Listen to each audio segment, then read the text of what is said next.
Uma curiosidade, Anderson. As pessoas chegam até um neuropsicólogo do sono como? Porque a tendência principal é ir para um médico para tomar o remedinho, né? Exatamente. E a gente está vendo aí até um uso indevido dos remédios, Demais. dos Zeis e etc. Demais. Né?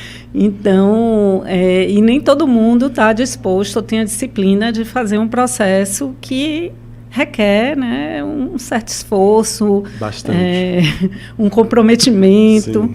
Então, como é que chega? Qual é o momento de chegar até você? Qual é o caminho para chegar até você? É o médico que manda ou a pessoa vem direto? Tem das mais diversas formas, Marta. Assim, qual seria assim, aquela ideia, né? O mundo ideal, né? É que geralmente não se confirma, mas qual seria o mundo ideal?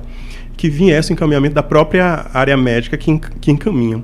Entretanto, a ciência do sono, ela não faz parte nem do currículo de formação da grade médica, ou seja, os conhecimentos eleitos como formadores na grade curricular da parte de medicina convencional não tem. Consequência disso é que isso também passa ao largo da formação, ou seja, é muito comum a pessoa ter a formação inteira, por mais que tenha os anos de estudo, e não ter o aprofundamento, né, de como encaminhar. Mas isso tem mudado, nos últimos anos para cá tem se feito cursos de extensão, então os profissionais da área de saúde têm se atido mais a isso, e a gente tem diversas áreas, desde o fisioterapeuta do sono, que vai tratar da apneia do sono, ronco, que a gente pode falar um pouquinho, o nutricionista do sono.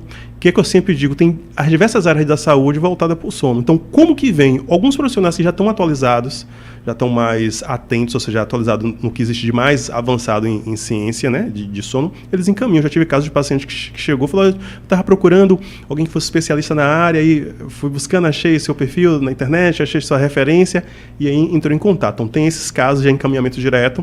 Tem os casos das pessoas procurarem das mais diversas formas de indicação, e como as pessoas chegam, geralmente elas chegam dependente de medicamento, às vezes ela chegou com um histórico de 10, 15, 20 anos utilizando medicamento, dependente, né, de medicamento. Às vezes elas chegam já desesperançosas, né, desesperançadas, já assim, ó, já tentei de tudo, nada resolveu, então vou tentar aí com você para ver se dá certo aquela ideia do tipo, como último recurso, quando na verdade deveria ser o primeiro recurso. Então a gente entende que existe uma fragilidade em termos de ciência e tecnologia no nosso país, a gente não pode fechar os olhos para isso, né? Existe o fenômeno da fuga dos cérebros, né? Que é um fenômeno científico que tem em Brasil, né?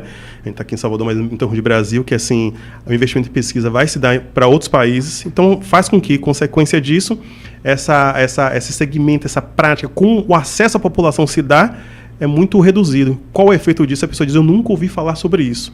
Então, concluindo, o encaminhamento vem de outros profissionais de saúde também, quando eles estão atualizados, vem da própria busca da pessoa ali, tentando resolver a solução para o seu próprio problema, e como eles chegam muito dependentes de medicamento, já tentando de tudo. Então chega no caso crônico já, o que é mais complexo, né, para poder dar o tratamento. Por isso que eu sempre recomendo de, quanto antes, buscar o auxílio melhor. E é importante buscar esse auxílio profissional. O que a gente vê lidando com os filhos de pais idosos, às vezes até é uma interpretação equivocada da situação. Por exemplo, né, o idoso dormiu tarde e Sim. acordou cedo. E aí o filho vira e fala assim, ele não está dormindo nada. Mas será que aquele sono foi suficiente ou não? O idoso acordou de madrugada, está perambulando pela casa. E aí isso incomoda, né? O chinelo arrastando, a luz acesa, aí o filho quer que o idoso durma. Sim. E, na verdade, o que a gente sabe é que os medicamentos para idosos, eles têm que ser muito bem administrados, porque podem somar com outras comorbidades e aumenta o risco de queda, aumenta a sonolência. Então, por um lado, eu acho que é cômodo para esses filhos de pais idosos que o idoso tome o remedinho e vá dormir, mas, por outro, é extremamente arriscado, porque ele pode cair, ter uma fratura ou não ficar bem. E outra coisa também que eu escuto às vezes, que eu fico chocada, são os remédios que não são para dormir, sendo administrados, os antihistamínicos, os dramins da vida. Não, dá um draminzinho que ele dorme a noite toda.